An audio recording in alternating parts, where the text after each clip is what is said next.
150 Jamaicans. How are they going to resolve this? No, they are going to push forward. They are validating the rule of Ariel Henry. So today we are saying that Ariel Henry is not credible. He does not have good faith. He hasn't done anything. He asked for the troops back in October, and since then he hasn't done anything. If we take one example, Corfu Ferry, the neighborhood of Corfu Ferry, about a month ago, people from the neighborhood went to the police station asking for help to fight off the gangs. They were tear gassed. The police actually tear gassed them. Gangs took over the neighborhood, burned houses, so you have thousands of people who left their homes. And what do the police do? After everybody vacates, after everybody leaves, then the police come and you have the police chief who has a helmet on and who has a mask on, etc., saying, we have come to help you. Everybody was already gone. So we have a dire humanitarian situation. We have a dire situation in which women and girls are being gang raped, sometimes in front of their children. We have a dire situation of people displaced, hungry, but Ariel Henry is not the person who can resolve this. And 1,000 Kenyan troops who say they are learning to speak French when Creole actually is the language spoken in Haiti, more so than French, are not going to be helping. What we need, in contrast, I would like to see the same resolve from the US government that they have in pushing this resolution. I would like to see them push a negotiated settlement so that Ariel Henry can be gone out of there, and so we can have a transition government that has values, that is not into corruption, that is not in cahoots with the gang, that is not in cahoots with others who are pushing the gang members to work economic sector, for example. That's what we need, a negotiated settlement. We just have a minute. Mamira Prosper, I want to ask about the migrants coming into the U.S. who are deported back to Haiti, even as the U.S. says U.S. citizens should leave Haiti for their safety. We just have 30 seconds. Yeah, I mean, we see Biden in the first month that he came in deporting more Haitians in 1 month than Trump had done during his entire presidency. So the Biden administration has very much been deporting Haitians hundreds at a time per month since it's been established, including sending back unaccompanied minors.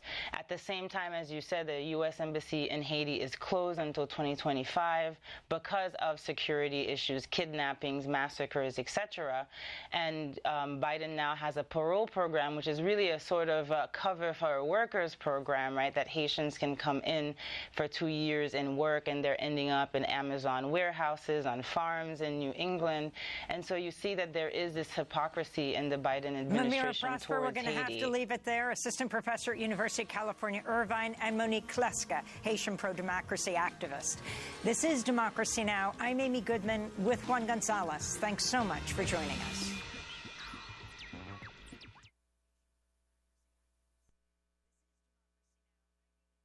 Ha afectado nuestras vidas. Enfrentamos una pandemia de salud mental que amenaza nuestro bienestar mientras reconstruimos nuestras comunidades. La pandemia nos ha recordado la centralidad de la familia, la comunidad y nuestros vínculos afectivos. Original alternative.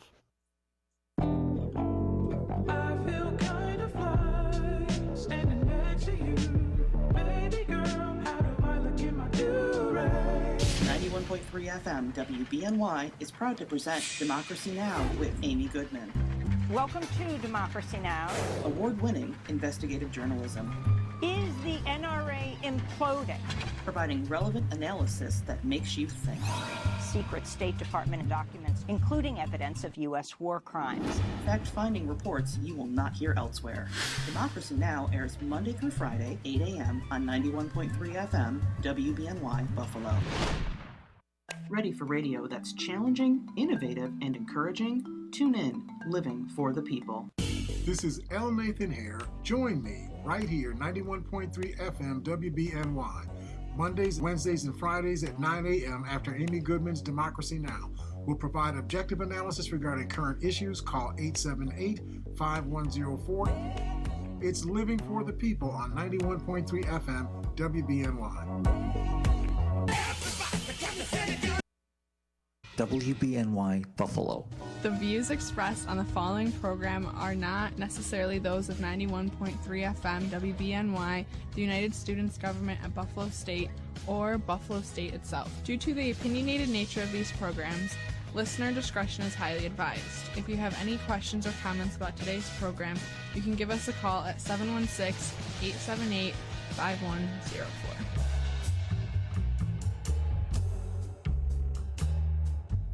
To join Mr. Hare on today's Living for the People, dial 878-5104. That's 716-878-5104. Or go to facebook.com/91.3 WBNY and comment there. That's facebook.com/91.3 WBNY.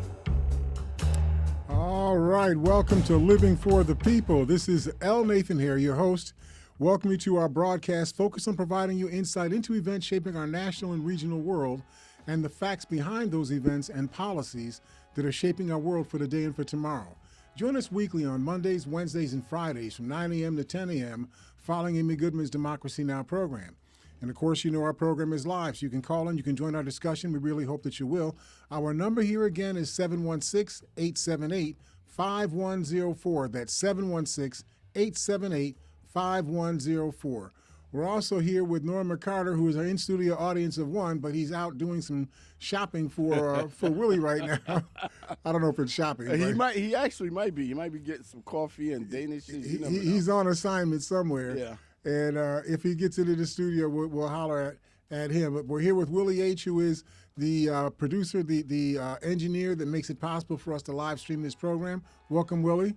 Welcome, everybody, to Living for the People with L. Nathan Hare. Now, Willie may have been pushed back because he heard Donald Trump blare out, shout out, bully out, that the law clerk for the judge in the case of election engineer interference in Georgia, right, that the law clerk, he claimed, was in bed with, literally in bed with Chuck Schumer, wow, the majority leader of the Senate.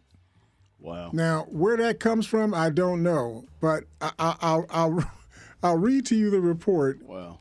Just because maybe I think Greg Glover used to refer to it as laughs and giggles.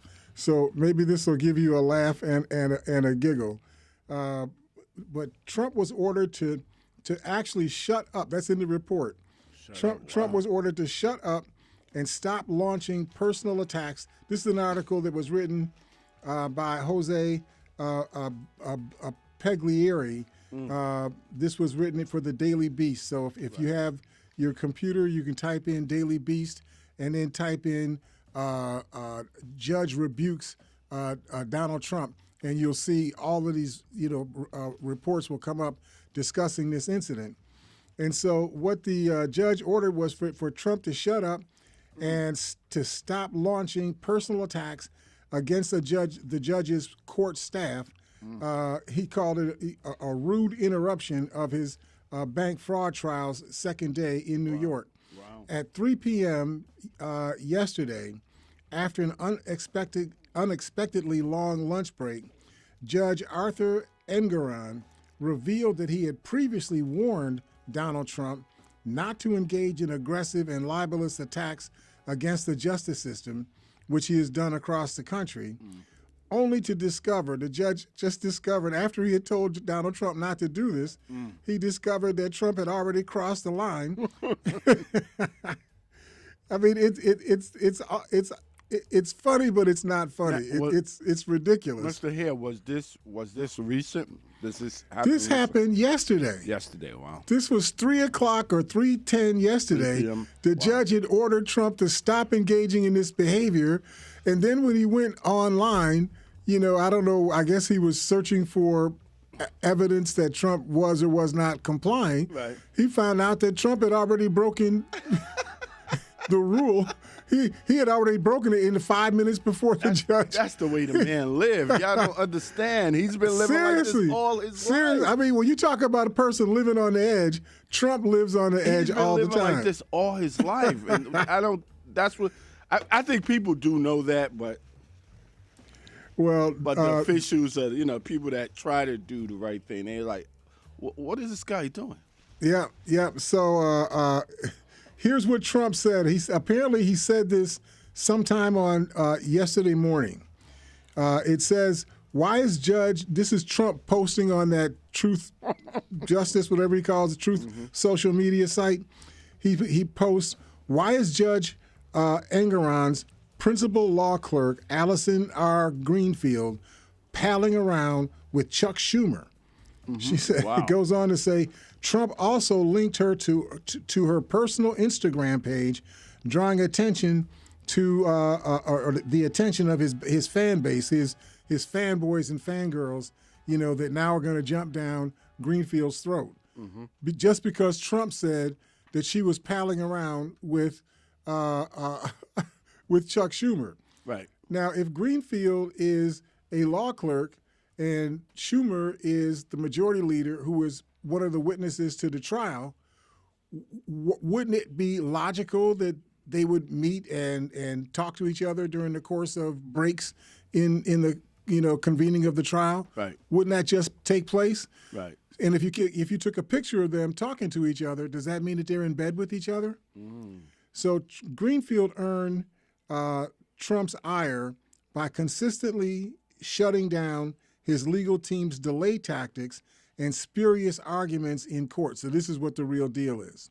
So the law clerks are the ones that help you, the judge, to sort of, get through all of the material that provides pros and cons on this or that assertion of evidence or positions or logic and so on. That's what law clerks do. They do the legal research.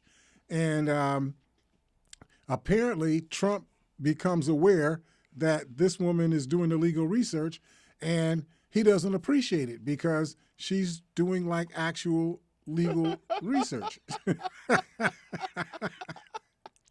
See, you always think that I'm making this stuff up as a joke. This is not a joke. This is actually what's going on right now. So Trump accuses Greenfield of consistently shutting down his team's legal tactics, delay tactics, and spurious arguments in court. Now, you've heard this said in two courts already, that Trump is wasting the court's time by making arguments that have already been made to previous courts. The previous courts have already said those arguments are invalid. Don't bring that nonsense back in here again. Right. But he does it over and over and over again, not because he expects it to succeed, but because he expects it to take a lot of time.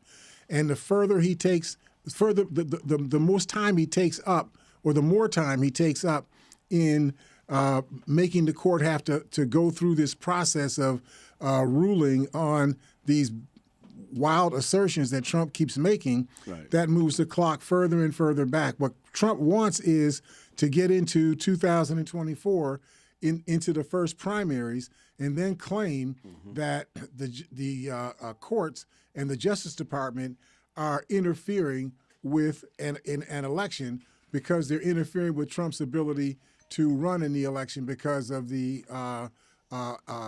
judicial proceedings against him. That's what this thing is really all about. Trump called Allison Greenfield, he called her Schumer's girlfriend.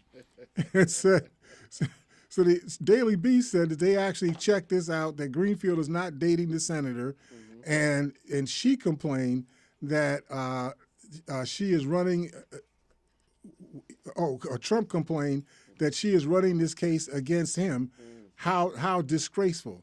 If anything is disgraceful, it's Trump picking on a law clerk who is really doing work on behalf of the judge. Is not really working for or against Donald Trump, but just doing the job that a law clerk does for the judge. And for doing that and just being an employed person, Trump attacks this woman just like they attacked, the two election workers in Georgia. lied about these people, never apologized, for the lying, never gave any compensation back for the lying, and so on. That's what's going on right now. So I just wanted to get that little nugget out there because, Norm, who is now in the studio. Norm is in the studio. In the studio, right? Norm doesn't like it when Donald Trump picks on citizens because Norm's a citizen. That's right. That's right. And Norm says, if I allow this dude to talk this smack about that citizen, what's going to stop him from talking this smack about me? And that's right, Mr. So this is serious. So anyway, another citizen who is looked at as a gadfly, his name is, oh goodness, I know his last name is, Anthony Castro. He's a tax consultant. He always presents himself in the last 12 or so years as a possible Republican candidate for the presidency, but he has no chance of actually getting more than one vote, and that's from his daughter. And he may not get that vote this year, right? But he says that gives him standing to be able to accuse Donald Trump as a fellow candidate for the Republican nomination to accuse Donald Trump of being an insurrectionist. And if Donald Trump is accused and credibly accused of being an insurrectionist, he can't run for the presidency of the United States because the 14th Amendment says that you can't be the president of the United States if you've been engaged in insurrection. If you're a person that actually publicly pledged loyalty to the Constitution of the United States, that's what you do when you take elected office. Or if you're in the military, you publicly assert that you will abide by and support the Constitution of the United States of America. If you've done that, you can't come back later on and engage in insurrection, and then after the insurrection fails, come back again and say, hi, I want to be governor again. I want to be senator again. You can't do that. Think about the Civil War, which is where this stuff came about. You had 8 states, I think it was 8 states, that seceded from the United States in the run-up to the Civil War. If you were one of those political people and you engaged in the insurrection against the United States, actually tearing the United States in half, I think that's pretty good definition of insurrection, right? Oh, yeah. Yeah, that's pretty good, right? So you tore the country in half. You set something in motion in which somewhere between 600 and 800,000 people died, American people died in that struggle. Why would I want to allow you to become the senator or the governor or the congressperson or the county executive or the council person anywhere in the country at all if you were that kind of person, right? So that's what the 14th Amendment was modified to do, to create a provision that barred anybody who engaged in insurrection against the United States who had publicly asserted their faithfulness to the Constitution of the United States and then engaged in insurrection anyway. That person could never run, didn't say couldn't run, but could not actually take on a public office. You could not take on one of those public offices ever again. You could still be an auto mechanic, but you can't be an auto mechanic in the U.S. Army. Yeah. Right. So that's the deal. Castro is arguing that Trump is an insurrectionist. Now, the reason why I focus on this is because it's important for us to continue to help our audience be clear about what is being said and what is a valid track of thought and what is something that's just taking up a lot of your time and attention that's not going to go anywhere. The reality is Trump has not been accused in court of being an insurrectionist. He's been accused on MSNBC. He's been accused on CNN. He's probably been accused on every broadcast media in the country of being an insurrectionist. But just because he's accused does not make him an actual insurrectionist. And so the court that was looking at this case that was being filed by Anthony Castro where Castro is saying that Trump provided aid and comfort to the insurrectionists by expressing his sympathy for those that participated in the January 26th insurrection. What the court is saying is that you have not demonstrated standing because you have not demonstrated that the candidate you're talking about has actually been convicted, of the crime or of the charge of insurrection. He's been convicted of lying. He's been convicted of hiding documents that belong to the federal government. He's been convicted of conspiracy to overthrow the election. He's been he's been credibly accused, rather, of that. He's been credibly accused of trying to manipulate the election by creating these fake electoral college delegates and so on. But none of those things have been adjudicated yet. They're accusations. You can't operate on the basis of an accusation when the law only covers the fact of something, not the accusation of something. Does that make sense, the way I said that? It makes sense, Mr. Hare, but let me ask this.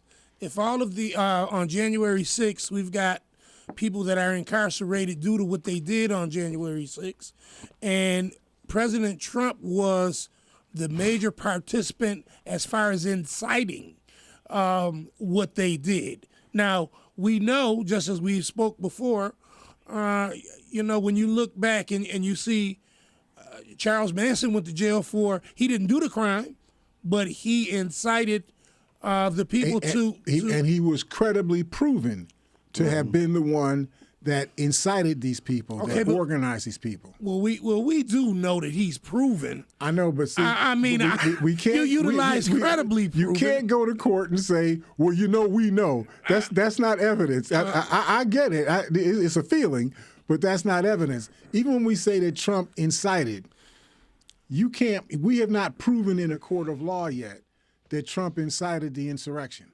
We have all kinds of people that believe that Trump incited the insurrection. We have all kinds of evidence that looks like Trump incited the insurrection, but it's not been adjudicated in court. So far, it's an allegation. It's not a fact. Right. So you can't stop him from running for office on the basis of an allegation. Right. You have to wait until it's been adjudicated. Then you can stop him. And then even then, you couldn't stop him from running for office. You could stop him from taking office, because the amendment doesn't say that if you were an insurrectionist, you can't run for office.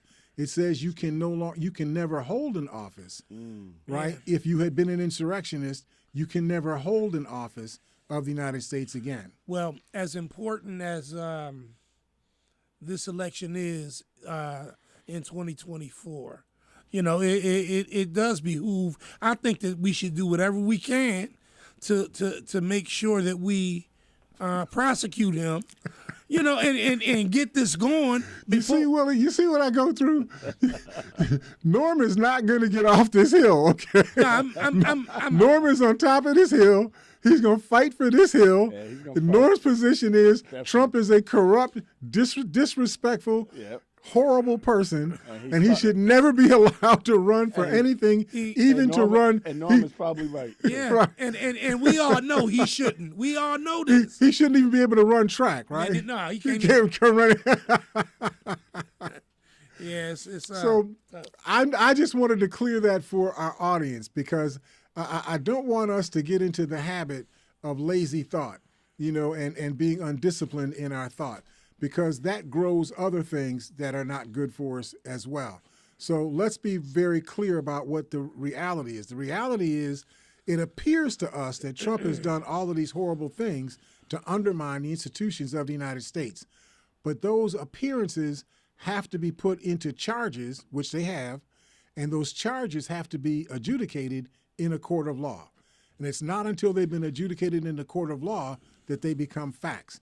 So we need to be disciplined about that. Now, one of the things that we all should be disciplined about is, if somebody was a fellow insurrectionist or a supporter of the insurrectionists, they were, a lieutenant governor, or they were a council person, or whatever they were, and they were supportive of the insurrectionists.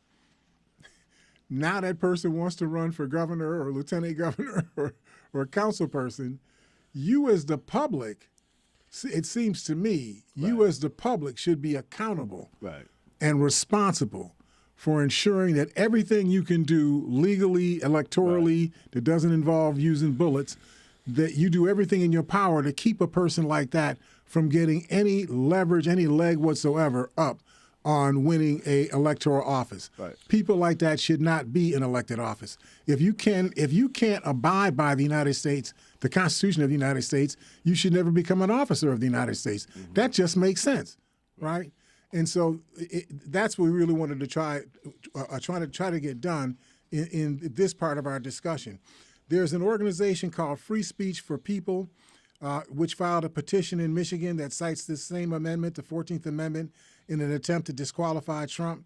There's another group called the Citizens for Responsibility and Ethics in Washington, or CREW.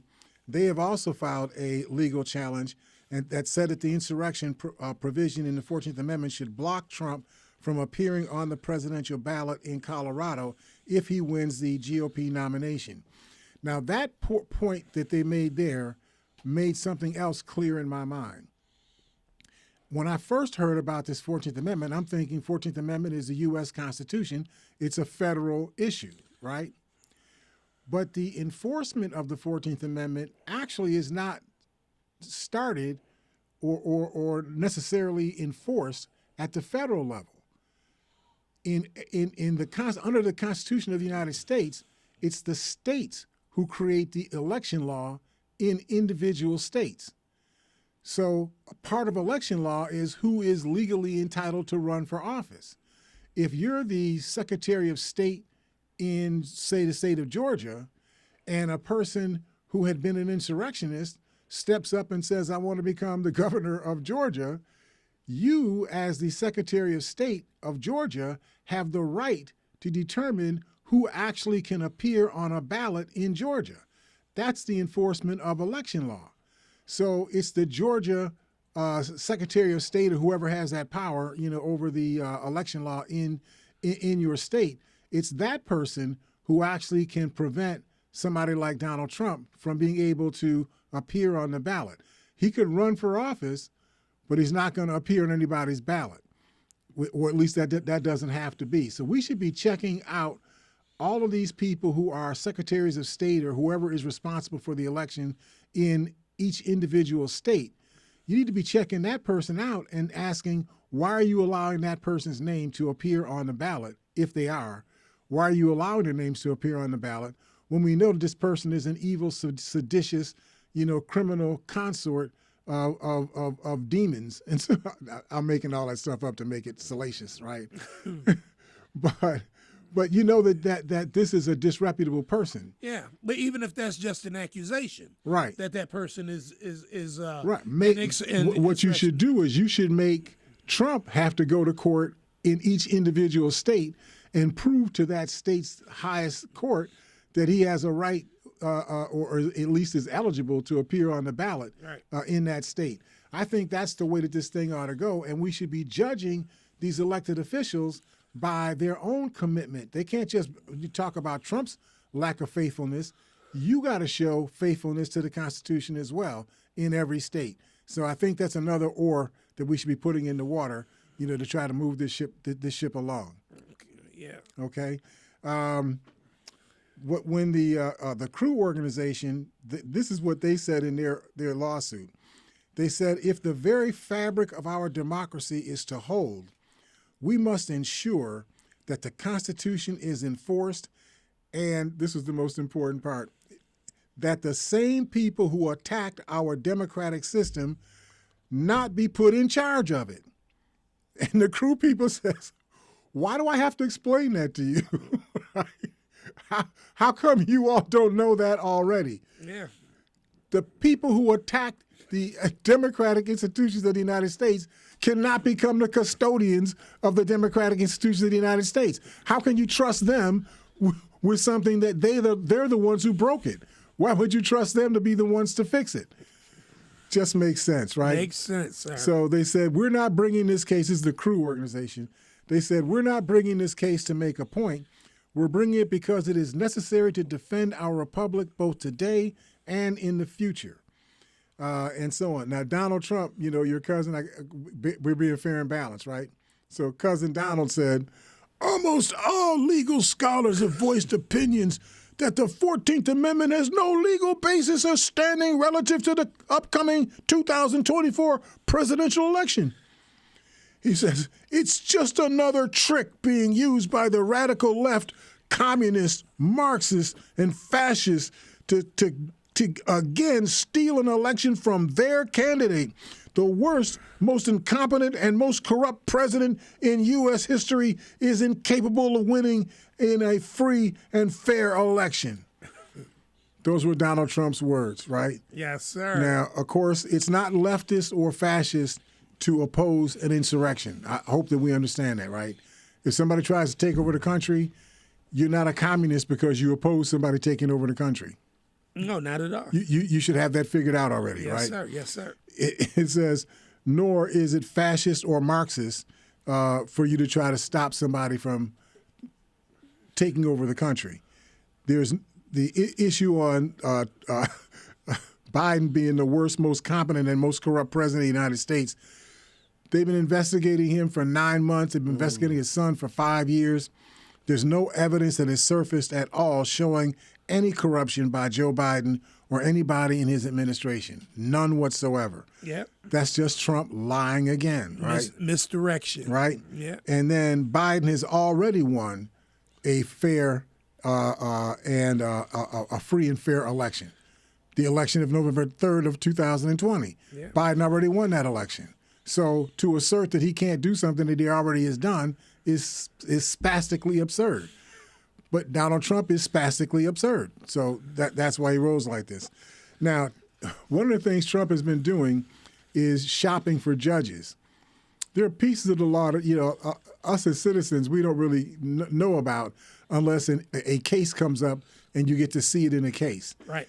In this case, this is an article written by Harry Littman that says, here's the real reason that Donald Trump didn't try to move the Georgia prosecution to federal court. Now, you know that when Fannie Willis had brought down these 19, charges against Donald Trump in the state of Georgia, I think it was 19 people that were indicted in that case. As I understand it, some of the people that were indicted have said that they wanted to have their case moved to federal court because they said that they were either state employees or they were doing work for not state employees, they were federal employees, and that they were doing work for a federal employee. And if the work was federal work, it should not be litigated in a state court. It should be litigated in a federal court. That's been the issue. Trump was supposed to roll with John Eastman, who was trying to move his case to federal court. He lost that argument, but Trump was trying to do the same thing.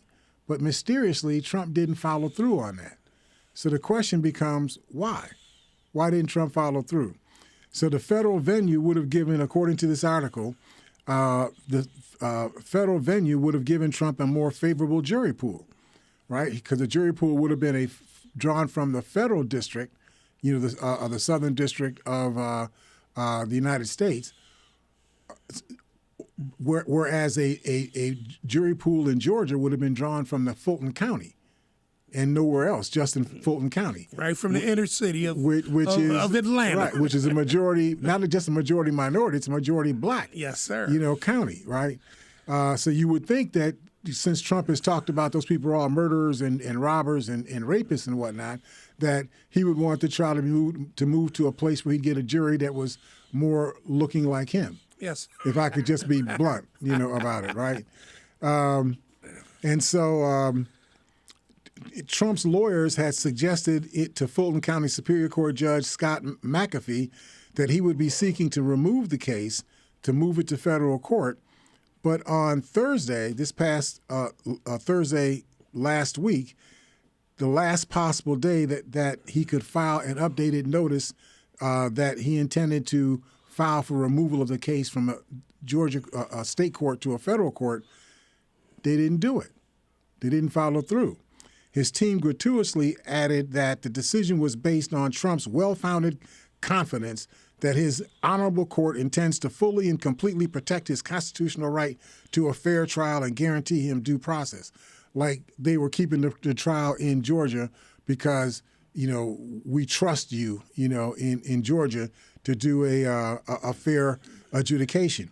So the question is, what changed?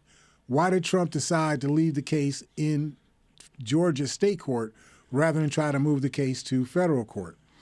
So according to the article, a number of observers pointed out that two of Trump's co-defendants in the racketeering prosecution, that was White House Chief of Staff, like I said, his name was John Meadows. It's Mark Meadows.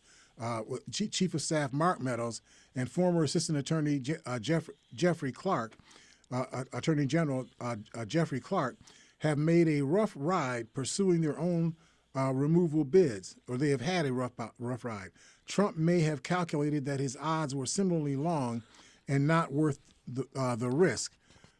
The problem with this theory is that Trump has not hesitated in other cases to pursue these long shots because he really wants to just keep delaying and delaying and delaying the litigation of this case. Other commentators put forward that Trump decided that he would ride the coattails of Mark Meadows, who had the strongest case for removing his case from Georgia courts to the U.S. Federal courts. But Justice Steve C. Jones denied Meadows' motion last month. And so even though he has an appeal going, the likelihood is that his case is not going to get moved from Georgia to a U.S. court. What the article says is if Trump's true preference were to be in federal court, there'd be no reason for him to press his own claim. What Trump's latest filing, it's true that arguing for removal would require Trump to reveal, well, that's not important. What Trump's latest filing does suggest, this is the important part, does suggest is that he has determined that the state court is better for him than the federal court, which means that all the factors that might have favored removal came to be outweighed in his mind. Could it be, as some have suggested, that Trump wants to make the proceedings televised to serve his insatiable need to make the trial a spectacle? That makes sense. Trump likes spectacle, right? He's like Barnum and Bailey, right? He says even though that seems to be true, there's another explanation that they've come across, and that's the decision about the judges that are involved in the case. Judge Jones, who has heard the removal motions with Mark Meadows' case, would preside over a trial in federal court. He's a seasoned, African-American jurist or judge appointed to the Georgia bench by a former Democratic governor before President Obama nominated him to the federal court in 2011. And he has ruled firmly and consistently against the removal motions in this case. Remember that characterization? African-American jurist, African-American judge. Just make that note. All right. That's Jones, right? In the Georgia trial judge, McAfee, who we talked about a moment ago, is a former member of the Conservative Federalist Society, a recent appointee of Georgia's current Republican governor, Brian Kemp. He's also up for re-election in 2024. In Trump's way of dividing the world between his perceived friends and his perceived enemies, his prospects for charming and cajoling McAfee are far greater than his prospects for charming and cajoling Judge Jones, whose biography calls out his loathed predecessor in the White House. It is important to note that McAfee has been an exemplary judge to this case, or to this date, well-prepared and even-handed. Nevertheless, his profile is bound to reflexively appeal to Trump because McAfee is a conservative white man from the Federalist Society, the same people that Trump drew those Supreme Court candidates from, the same pool of people. Mm-hmm. That's who Trump drew those judicial or Supreme Court candidates from. This is who is now the potential judge if this case is heard in Georgia. Wow. It seems like this gentleman identified or So Trump identified. So if you're Tanya Chutkin, you know, a black female judge, we don't like you. Yeah. You know, if you're Fannie Willis, a black, you know, district attorney, we don't like you, right? If you're what's his name in Manhattan, oh goodness, whatever the district attorney's name is in Manhattan, we don't like him because he's a black, you know, attorney. That seems to be the core, right? He likes McAfee, though. He likes McAfee. Everything you've heard about Donald Trump is manifested in the way that this thing is being done. So listen, I thought those were a few, you know, good points for us to get across before we get into the rest of our discussion. Thank you all for listening to us and supporting us. We're going to take a quick break and talk to our sponsors. Please don't go away. We will see you on the other side of the break here at Living for the People at 91.3 FM WBNY. See you all then.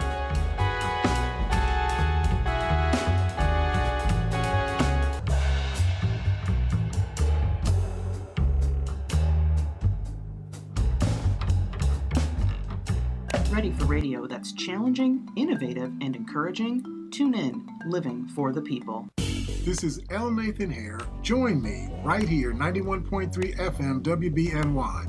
Mondays, Wednesdays, and Fridays at 9 a.m. after Amy Goodman's Democracy Now! We'll provide objective analysis regarding current issues. Call 878-5104. It's Living for the People on 91.3 FM WBNY. Some people won't give you the real talk on drugs, but it's time we know the facts. Fentanyl is often laced into illicit drugs and used to make fake versions of prescription pills. You can't see it, taste it, or smell it. Suppliers mix fentanyl into their products because it's potent and cheap, and the dealer might not even know. Keep yourself and others safe by knowing the real deal on fentanyl. Get the facts. Go to realdealonfentanyl.com. This message is brought to you by the Ad Council. 91.3 FM WBNY is proud to present Democracy Now! With Amy Goodman. Welcome to Democracy Now! Award-winning investigative journalism. Is the NRA imploding? Providing relevant analysis that makes you think. Secret State Department documents, including evidence of U.S. war crimes. Fact-finding reports you will not hear elsewhere. Democracy Now! Airs Monday through Friday, 8 a.m. on 91.3 FM, WBNY, Buffalo. All right, welcome back to Living for the People. This is L. Nathan Hare, your host. We're here with Norm McCarthy, who has come back from shopping or wherever it was he was doing. Welcome back, Norm.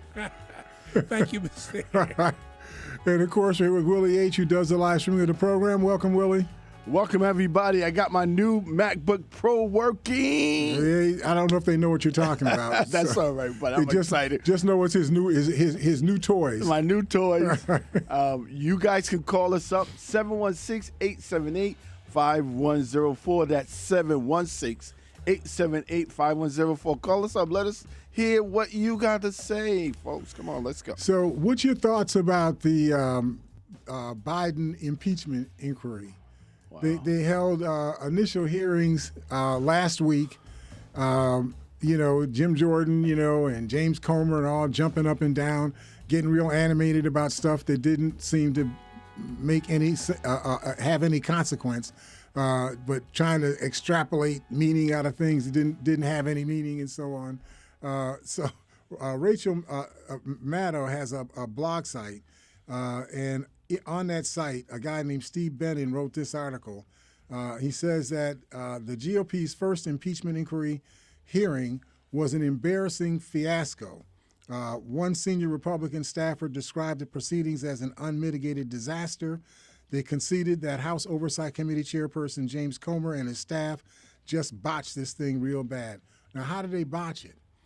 They had two witnesses that they claimed proved that Joe Biden was engaged in corrupt activities, bribery, and so on. Right. The first thing the witnesses said, each one of them, is, well, I just want you to know there's nothing I have here that suggests in any way that Joe Biden was engaged in any kind of corruption of any kind. And that makes sense to me, too. That's the Republicans' first witness. That makes sense to me. Like, anybody was like, what do I have against Biden? Anybody. It doesn't mean if you're making an accusation against somebody, and you want to introduce your case, your best to lay out your case, wouldn't you call the witnesses? Right. Like if I want an accusation against Trump, I'll call on Norm. Right. Norm had a real experience. So I'm like, and I know how he feels about him. So I'm going to call on Norm. And then even if you call on Norm, Norm's got to have something more than rhetoric. You know, he's got to have a recording or a photograph or a document, something that proves what you're talking about. I don't. But certainly you wouldn't say Norm's my star witness against you and your bribery and whatnot.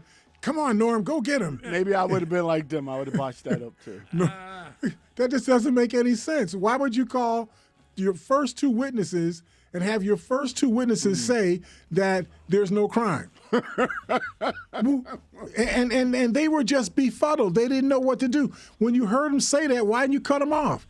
As soon as the guy said there was no crime, excuse me, we don't need you. Get up. Bring your cousin Bob or somebody. You can't be the one to testify. You know, why would you allow them to continue to go on and testify when all they're going to do is testify on why what you're accusing Donald Trump of that it's wrong, right? Biden, what you accusing Biden of? It's just crazy. Wow. So the Republicans privately agreed that they need to do a reset. But this doesn't make sense. You don't get resets. Wow. You know what I mean? If you're putting on a case and your star witnesses say that you don't have a case, that's what they say. You can't just say, well, that didn't happen. You know, that was a mistake. We didn't mean to call those people. And then call up some other people. Hey, you know what might have happened? They might have had other witnesses, and other witnesses, no, I can't do this. And then these was the two that was left. And those two was like, I really don't have nothing. Well, they have people on schedules, right? You know, because you know if you're going to come in on Wednesday to testify, you know, if you don't live in Washington, you got to come to Washington and be there for that testimony. Right. So, you know, I understand the platooning of the witnesses and so on, but my point is, if your initial witnesses all testified that the thing that you're accusing Joe Biden of didn't happen, you can't just say, well, oops, it was terrible that we called these star witnesses and they testified against us. Mm-hmm. Let's start all over again and pretend that never happened. Right. And let's bring up some other people. You know. Right. Oh, so they're going to continue with the process. They're going to continue to do this impeachment inquiry. Wow. So while the GOP officials weigh their options, there are a few angles to this to keep in mind. The first, according to this article, is that Comer has earned the frustration of his allies because this Kentucky Republican has spent months overseeing a flailing crusade, making promises he couldn't keep about what he claims he could prove that Joe Biden did, and that his own hearings undermined his own partisan efforts in releasing ostensible evidence filled with factual errors. Even the documents that they produced turned out to be fake They actually faked documents. They faked the documents and then gave the fake documents to the Congress people. Here, read this. Doesn't that look like he's guilty? You see that background there? Isn't that Republican, like what we've been seeing from Republicans? Across the board. Trump. I think Trump really brought in, you know, his type of whatever, and everybody is adopting it. Almost every case of voter fraud that we saw took place in 2020 were cases in which Republicans were cheating. They were ballot harvesting. They were voting for their deceased parents or for their deceased spouse, you know, and so on. In almost every case, it was the Republicans doing the cheating. And if somebody disagree with us, call us 716-878-5104. That's what the phone is for. Give us some evidence that we're wrong. Can't you be prosecuted for perjury? Yes. And wouldn't that be perjury at a federal level? Right. So, now, I mean, why isn't there any, you know what I'm saying? Often they don't do that because perjury, to prove it, you have to prove intent. So it gets into this long thing about how do you prove what was in somebody's mind. Yeah, but if you make up a fake document, that's true. Intent that's true. Right. It's right there. So for something like that, and there's a possibility somebody may get prosecuted for that crime. Mm-hmm. because that's tampering with justice, the process of justice. Right. Right. So the second point that the article makes is that GOP insiders are mistaken if they think that Jim Jordan would do better than James Comer, because Jim Jordan is crazier than Comer is. So if you thought Comer's, hearings were nuts, you can expect that Jim Jordan's hearings are going to be even worse, right? Yeah. I just thought that ought to be laid out. They said, finally, whether GOP insiders are prepared to grapple with this or not, maybe congressional Republicans are struggling with their impeachment effort targeting Joe Biden because the Democrats hadn't actually done anything wrong. Oh, you mean that's why the hearings aren't going well? Because the Democrats hadn't actually done anything wrong? It's just this kind of nuts. It's what I've been trying to help us to understand. Anywhere that a majority, a body exists in which a majority vote is required to move a process forward, anywhere that happens where the Republicans are in the majority in that body, chokehold, they will use that majority to minimize your ability to vote, to minimize your ability to get people on a ballot, to minimize your ability to be able to run for office, to minimize your ability to be able to get bills before a particular body so that they can be voted on by the general body. Every case is the same. It's the same story. The Republicans use their majority to stifle democratic process over and over and over and over again. And you never see this in the Democratic Party, at least in the last 30 years. You just don't see that in the Democratic Party at all. In the Democratic Party, you see them actually finding Republicans to fold them into the administration so that they can have sort of a balanced, kind of a government. Look at Biden's administration. He's folded people that were Republicans into his cabinet offices. Right. You don't see the Republicans doing that at all. Yeah. Right? So there's clearly a distinction in these parties.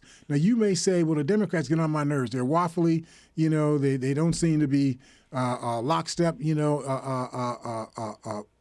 each other's corner, and so on.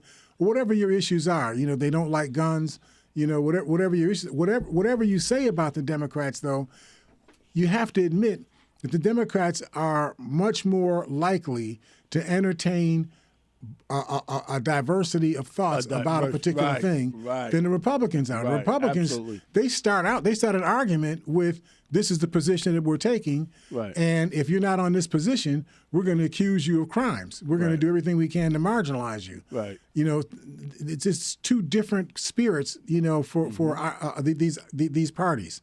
I wrote this last piece, To Russia with Love. I thought we were friends. Check this out. This is an article written by Brenda Cole in Newsweek. Russia and China are on a collision course as Beijing reflects Putin's price hike. Let me explain to you what this is about. The organization called InterRAO has started restricting, this is a Russian electricity company, has started restricting electricity supplies to China after Vladimir Putin's key ally, China, and trading partner, China, rejected a price hike. Now, you know that Russia's having trouble with money, right? Their production of oil has dropped by about 26%.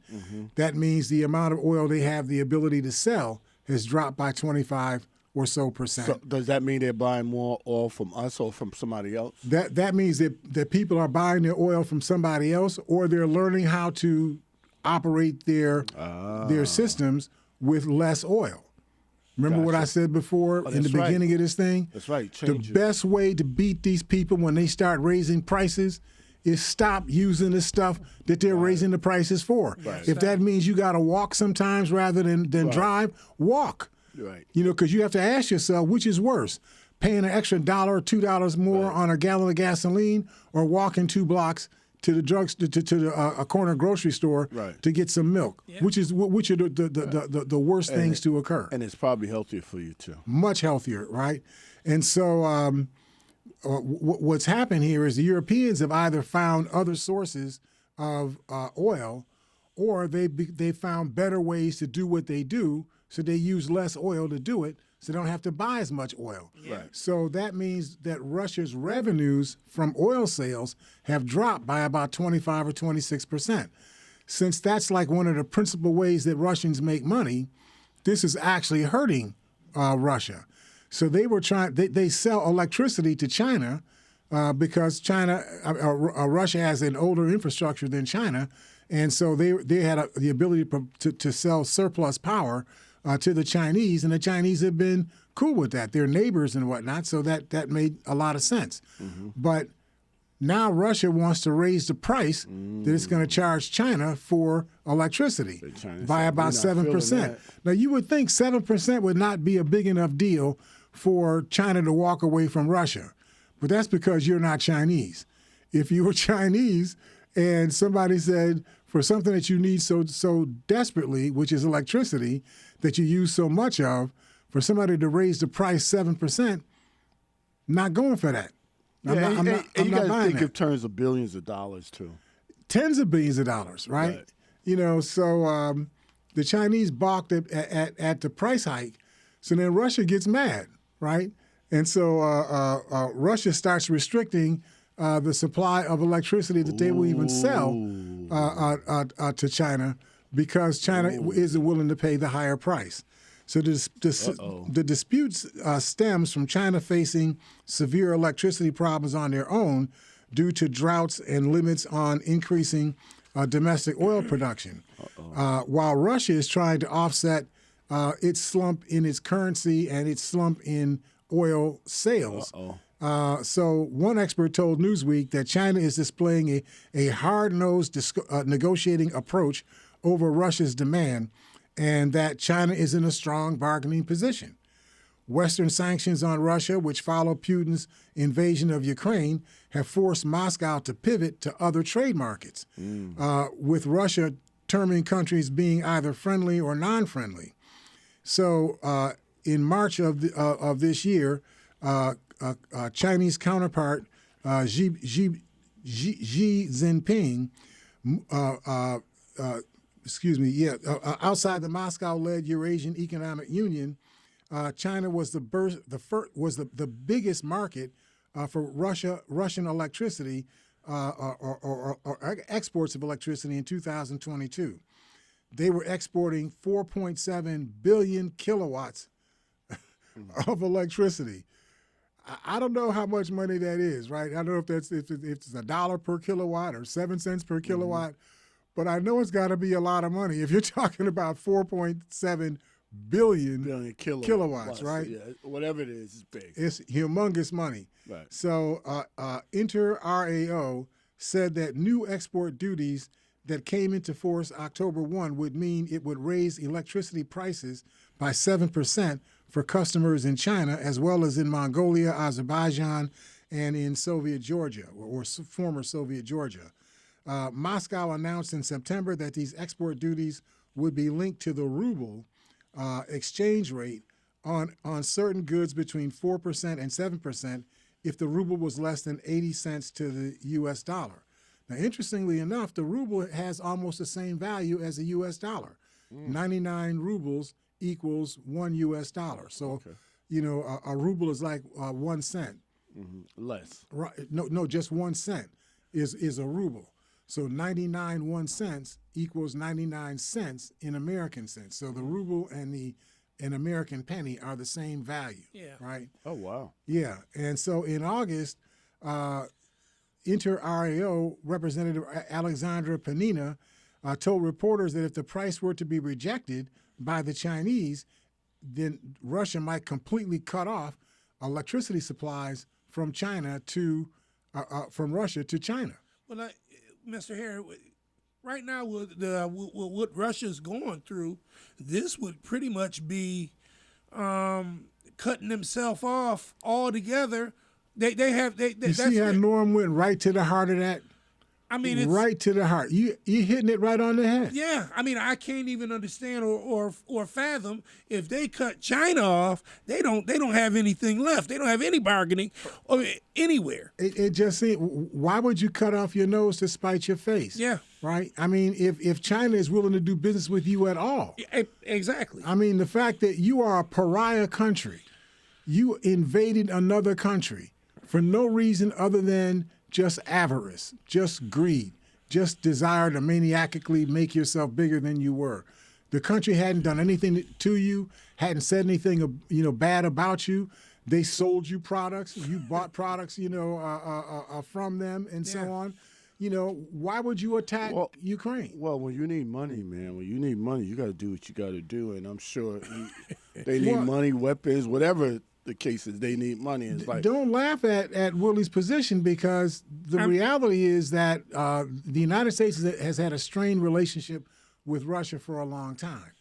And as the United States has gotten better at producing its own energy, it buys less and less energy from other places. Right. So basically the world market is getting disrupted because the U.S. is buying less energy products from other places because the U.S. produces it on its own. Yeah. That means Russia is getting less money than it was getting before. So Russia is getting squeezed. So to deal with the squeeze, Russia said, well, those Ukrainians, they got money. They're selling all of that grain and whatnot, and they got, iron and coal. Let's just we'll just conquer Ukraine and take their money, and that'll balance our books. I mean, that seems to be the way that the Russians are thinking and what they're doing. But look what's happened. Yeah. I mean, they've just pummeled Kiev to the ground. All these different cities, Donetsk and so on, they pummeled to the ground. They could possibly make money. They've probably done $500 billion to $1 trillion worth of damage, to the country of Ukraine. Right. Other countries have to be seeing this and saying, this is what these merciless monsters would do. This is what they do to the people that are next door. Right. What are they going to do to us? Well, supposedly they're brothers. I mean, when I talk to people that came from Ukraine and they have family in Russia, and they talk about Russia being their brothers and sisters. They're border countries, of course. I mean, you have friends and family in Toronto, right? In Ontario, right? Absolutely, and that's what it's like. There's a large community of Buffalo expatriates who live in Hamilton. Right. In Canada, you got Jamaicans. You got all types of people. So it's same thing in Russia with Ukraine. That type of good example, Mr. Here. Yep. So China has reaped the benefits of squeezing Russia when Russia was in an export and gas bind. China has been getting their oil and gas from Russia at a lower price. But now Russia is saying, we can't deal with the lower price anymore. We need more money from you.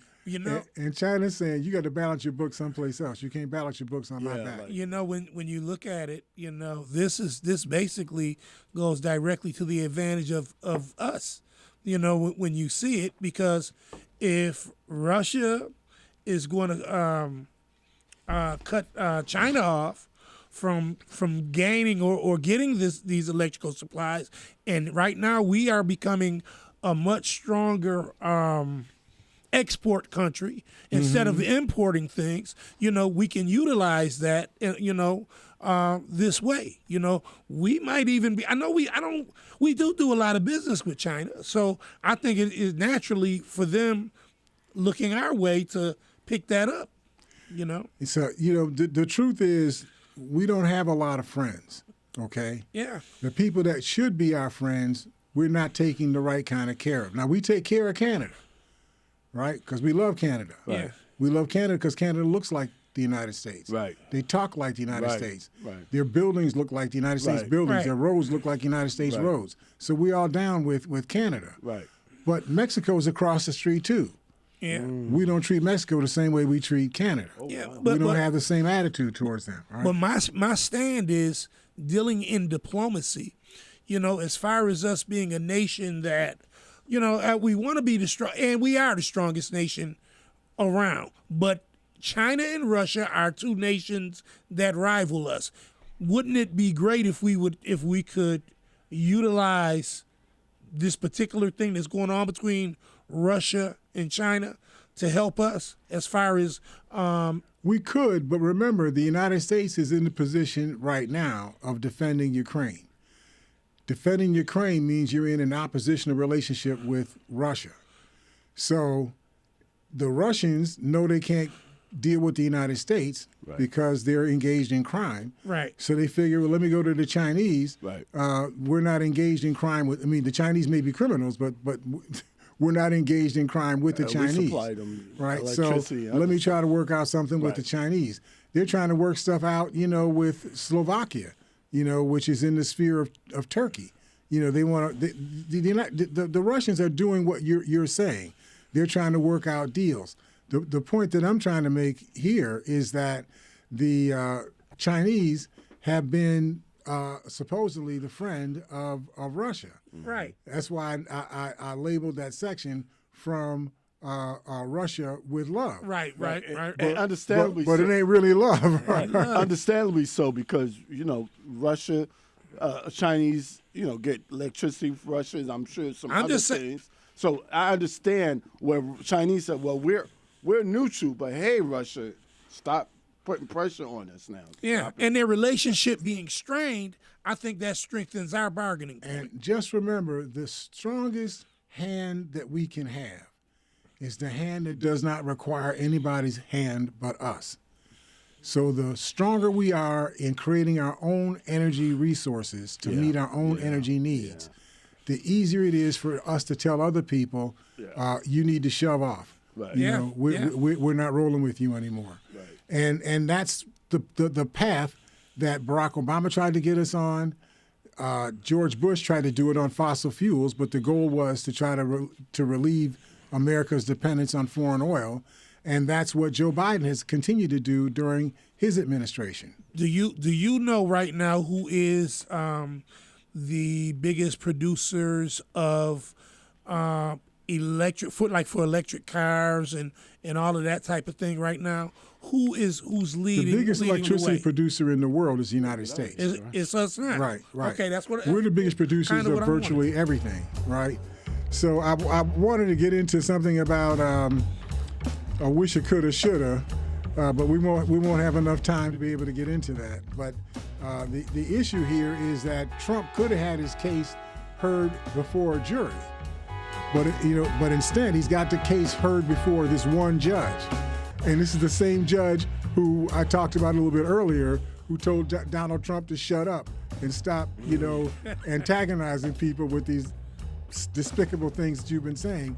He has to have this case heard by that judge. Yeah. So he could have had the case heard amongst a jury where you could convince 1 out of 12 people to go your way, but now you got to convince one person. Ooh. And you already been ticking this person off. And this person ain't feeling Trump right. Yeah. So just keep that in mind as we think about how these cases proceed over the course of the next several weeks. One quick question: Did he try to have this judge recluse or get taken off the case? He was going to try to move his case from Georgia to the federal government. Okay. But he decided to leave the case at the state level.